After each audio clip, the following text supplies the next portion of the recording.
Hello and a warm welcome to TVC News, our top stories. Tanzania sets a roadmap to upper middle income country by 2050. Kwenda hiyo. Tatu. Makofi mengi na vigelegele.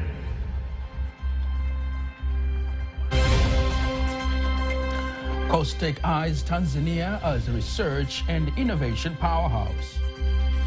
Because when we support these youngsters, innovators, then having a self-supported platform.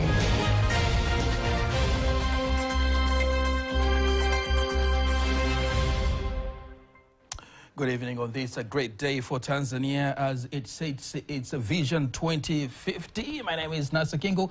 Just a reminder, you can also follow us live via our YouTube channel, TVC Online, and also get all the latest news through our Instagram, Facebook, and X pages at TVC Online. Tanzania has officially set its sight on becoming an upper middle income nation by the year 2050. President Samia Suluhu Hassan has launched the country's long-term development vision 2050 in Dodoma, calling for measurable targets and inclusive planning to ensure national prosperity. Teddy Mparanyanga reports.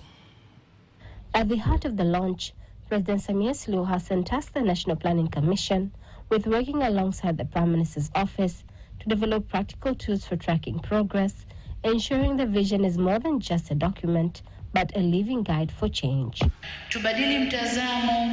We must change our mindset and how we work and evaluate performance, because the Vision 2050 has set an ambitious goal of reaching $1 trillion middle income economy.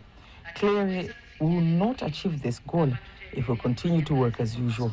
Every ministry should review its policies to ensure they align with the objectives and themes of Vision 2050. Vice President Dr. Philip Mpango and the President of Zanzibar, Dr. Hussein Ali Mwinyi, emphasized that meaningful development results from deliberate strategy and not by chance, highlighting the need for a clear structure and follow-through. Taifa linajengwa kwa fikra bunifu. A nation is built through innovative thinking and sincere, tireless efforts from generations who turn ideas into action with discipline. Dira ni lazima izingatie. A national vision must reflect the people's aspirations and involve citizens fully. It is encouraging to see that all key aspects have been considered in the process of developing the vision we are launching today. Minister of Planning and Investment, Professor Kitila Mkumbo, explains that the vision is built through a participatory process, incorporating ideas from across society. He outlines 5 guiding pillars, including democracy and freedom, human dignity, peace and unity, wealth and natural resources, and national values and culture. Na dira ina nguzo 3 kama ambavyo zinaonekana ukutani. The vision is built on 3 pillars, as displayed on the wall: a strong, inclusive, and competitive economy, human capacity and social development, and the environmental conservation with resiliency to climate change. Former President Dr. Jakaya Kikwete and other key stakeholders underscore the critical role of young people in realizing the goals of Vision 2050. With youth making up the majority of the population, they call for major investments in education, skills, and innovation, urging both government and the private sector to put young people at the center of national development. Kama wao wameweza, kwa nini na sisi tusiweze?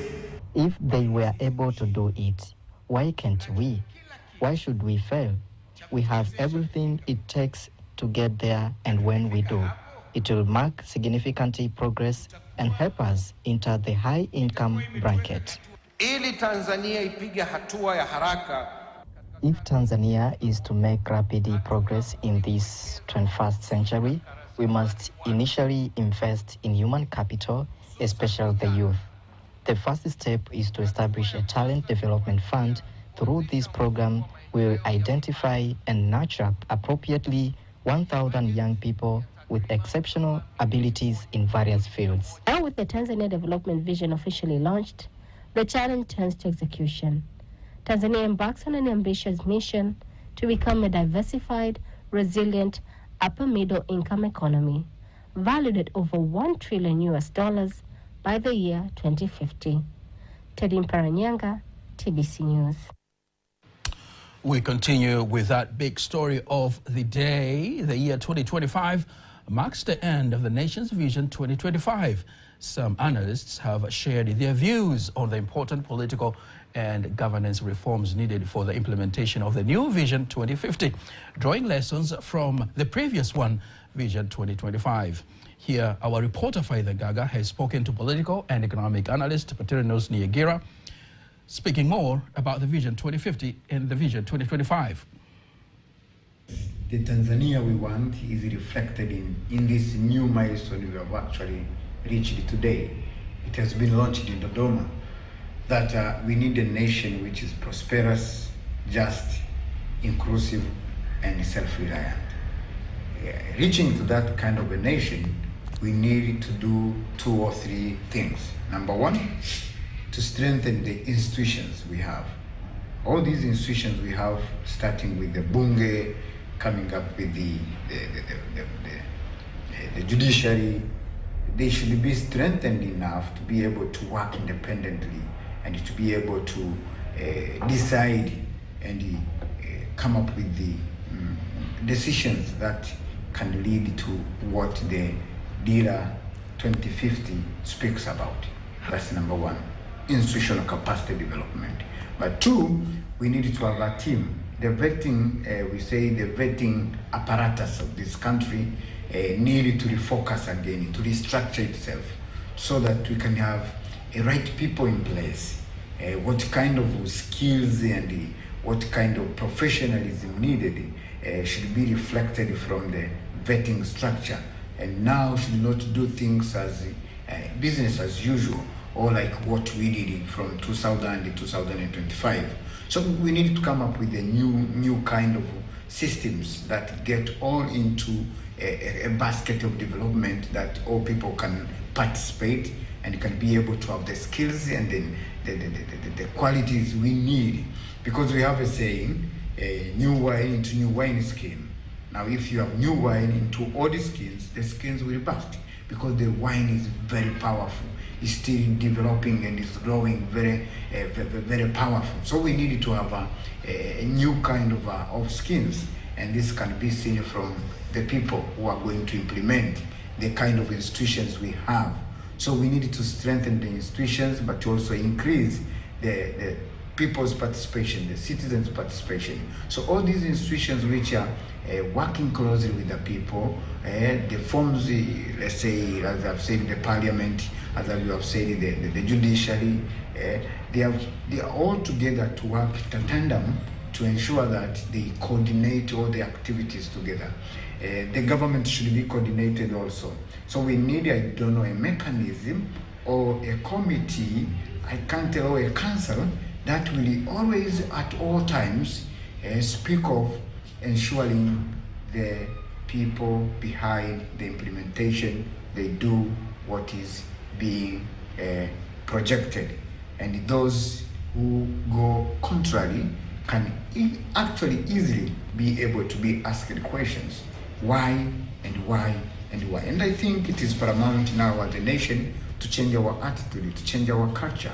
It is not just having a council or something which will just supersede all the proceedings or the implementation, but also we need to engage in cultural change, to change our attitude towards development, to change our attitude towards the forms of governance, and to be able to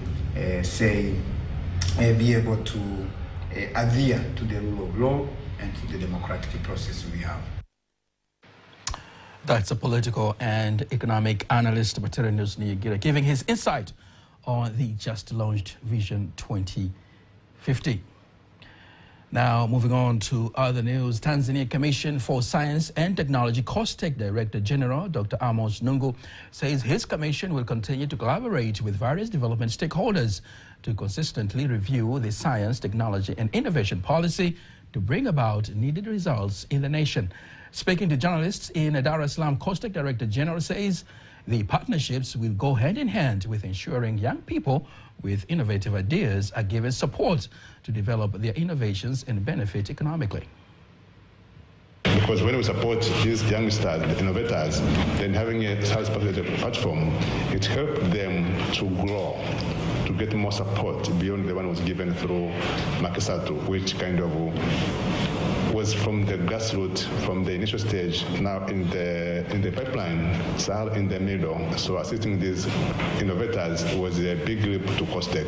So we are glad now we are celebrating the 10 SAL Sparks, and the theme, they are revisiting the impact for the 10 years.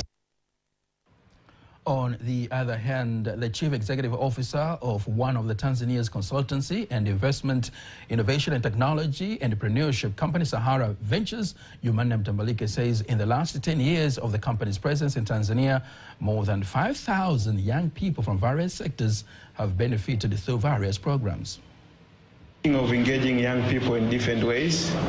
As I'm speaking right now, there's already a campaign that is happening online of Impact Revisited, where different young entrepreneurs are showcasing what they've been able to achieve in the past 10 years, inspiring other young innovators and entrepreneurs also to build their own ventures. At UNFPA, we recognize that innovation, when it is rooted in local context and driven by the energy and creativity of young people, it holds the power to accelerate progress and to close equity gaps in SRHR access and outcomes. Tanzania's vision in innovation technology is integral to country's broader development goals, including achieving upper middle income status by the year 2050 and improving the quality of life for all citizens.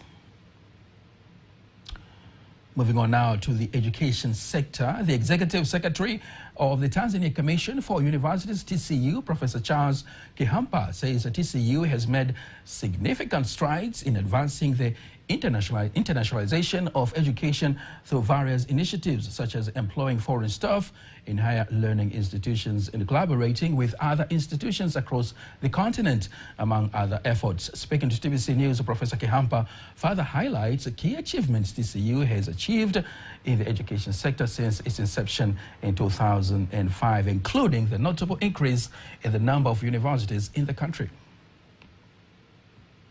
In our institutions, we look at the way we attract the international students to come and study in our institutions in different levels.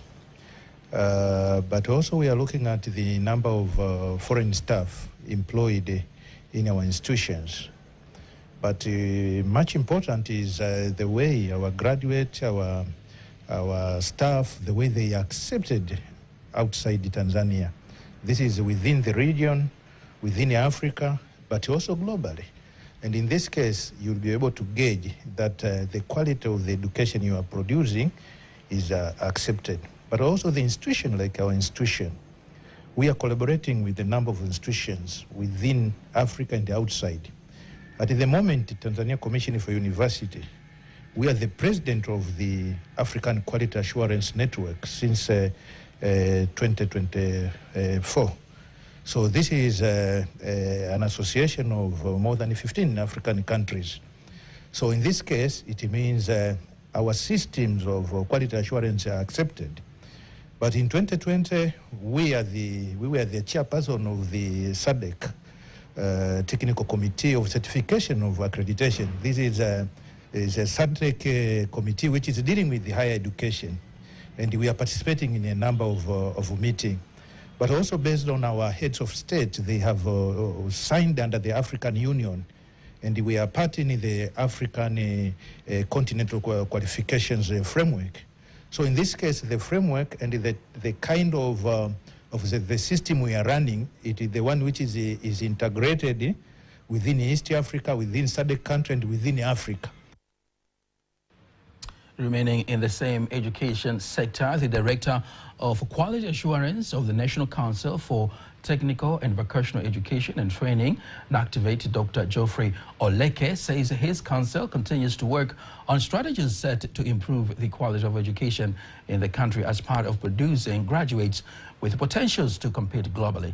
Dr. Oleke made the remarks during the signing ceremony of a memorandum of understanding between Inactivate and Annabelle, the Belgian Agency for International Cooperation, held in Dar es Salaam. To strengthen the capacities of TVET institutions through this bilateral cooperation in order to equip them so that they train well and produce the graduates that will respond to the labor market. Not only when we are saying labor market, we are not referring only to employed works. We also refer to the self-employed jobs. That is what we are aiming at our institutions to be equipped with the necessary tools that will help them train well so that we have better graduates than we are today. On the other hand, the country director of Annabelle in Tanzania, Cohen Goikent, says his organization will cooperate with Inactivate on the technical and financial support to ensure skills competitiveness and quality assurance systems in vocational training centers. Quality assurance and to make sure that the technical vocational training that is provided, that it is up to standards. And to be up to standards, you first have to look what the market requires so that your skills that you are training are being adapted to the market, but also making sure that trainers are being trained into new technologies, into new mechanical aspects, and to ensure that when they give a training, the trainee, the students, actually learn something that is useful. Canadian High Commissioner to Tanzania, Emily Barnes, says her country will continue to support the peacekeeping trainings to facilitate UN missions in peacekeeping. Speaking during the closing ceremony of the training of the trainers course on United Nations staff officers, Ambassador Barnes says training will help to increase efficiency in UN peacekeeping missions. Here is a report prepared by Gervas Montebella, read by Kanki Mwaigomole.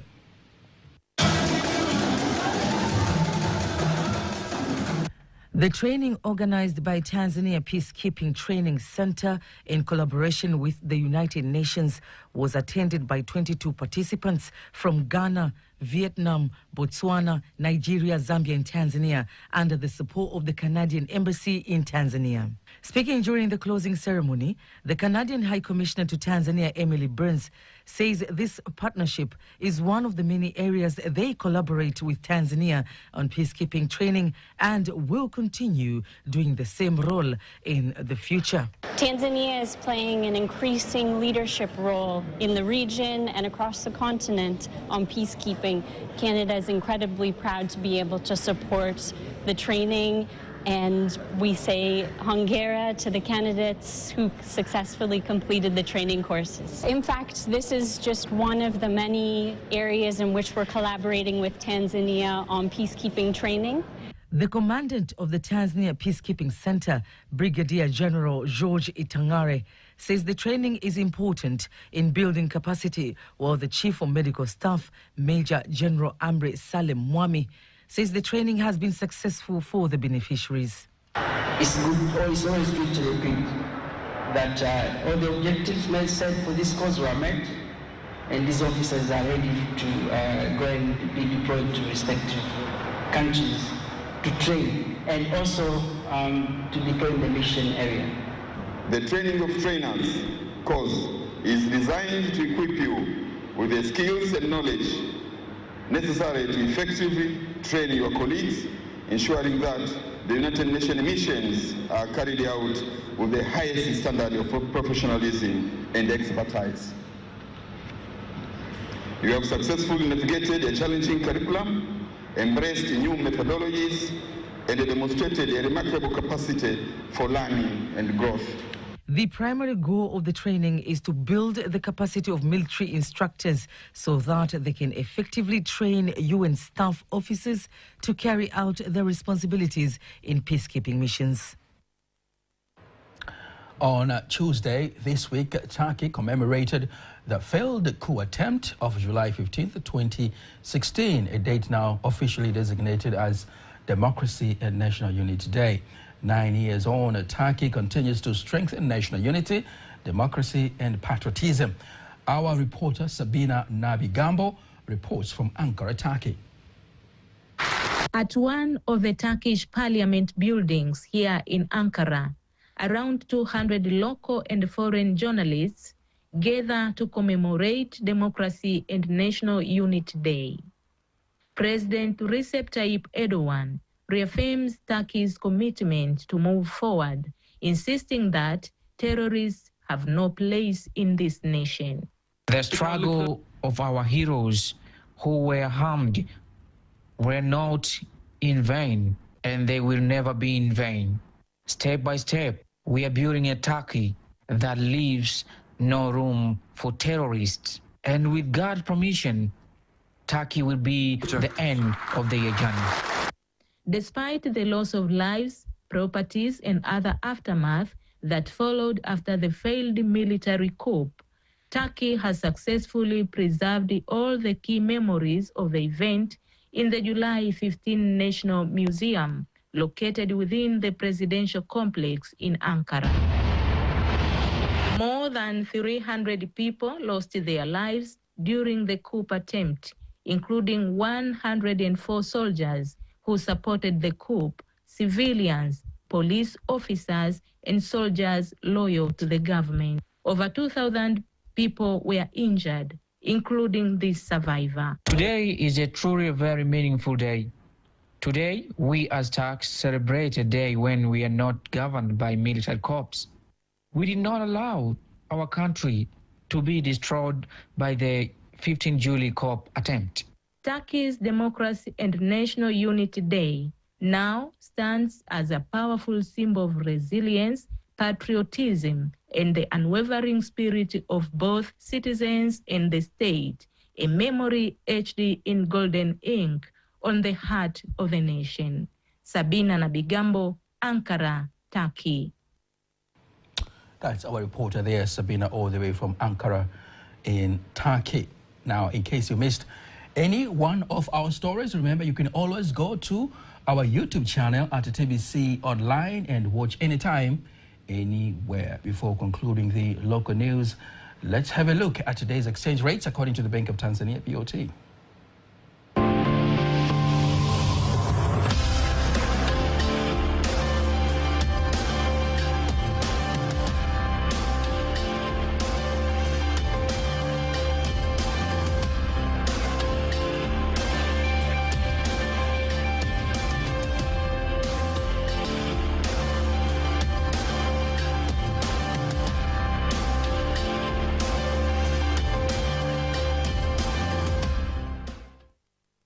Make sure you don't miss TBC News every weekday to know all the latest in exchange rates. Up next is sports news.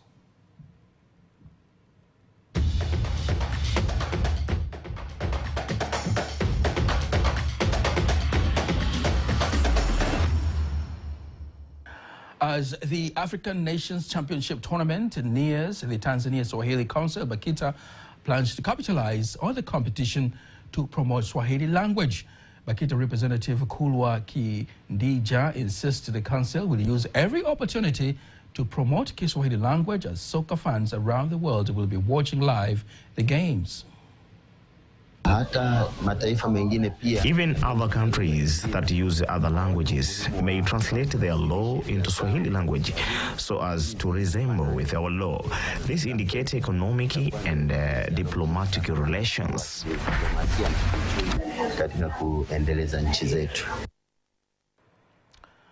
Tanzania national team Taifa Stars will play opening match against Burkina Faso at Benjamin Mkapa Stadium on 2nd of August as the tournament opens.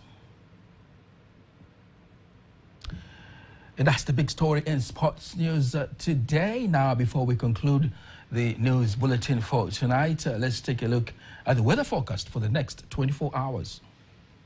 My name is Godfrey Kazinja. I present to you 24 weather forecast from Tanzania Meteorological Authority.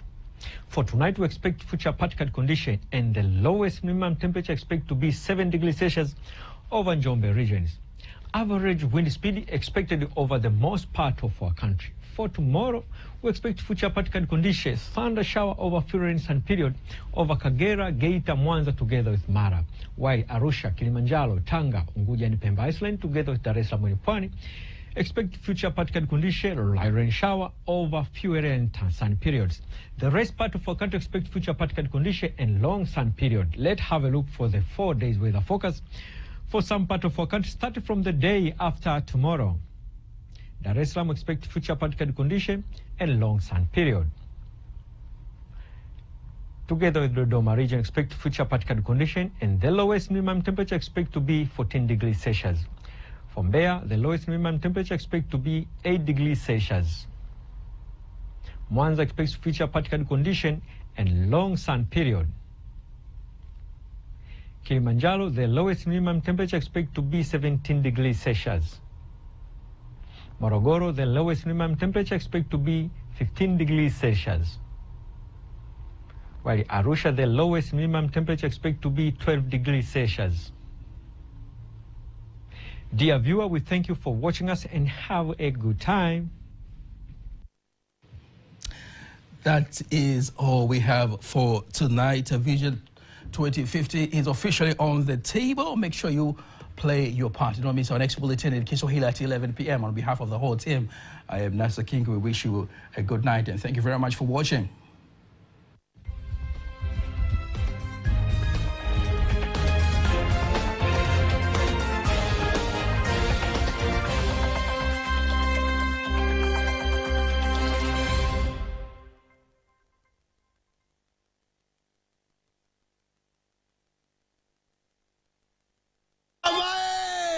Afrika imechagua mawio. Afrika imeamua kuchomoza kisoka. Najua la Mashariki. Michuano ya 8 ya soka mataifa ya Afrika kwa wachezaji wa Dani Chan iko tayari kwenye jiji la Kashkash Mbilinge na mshike inafungua dimba la Chani 2025. Dar es Salaam inaialika Afrika na dunia kuanzia Agosti 2, 2025. Mchezo wa ufunguzi kati ya Taifa Stars na Burkina Faso ni Agosti mwaka huu. Dar es Salaam ni mshike kila umana.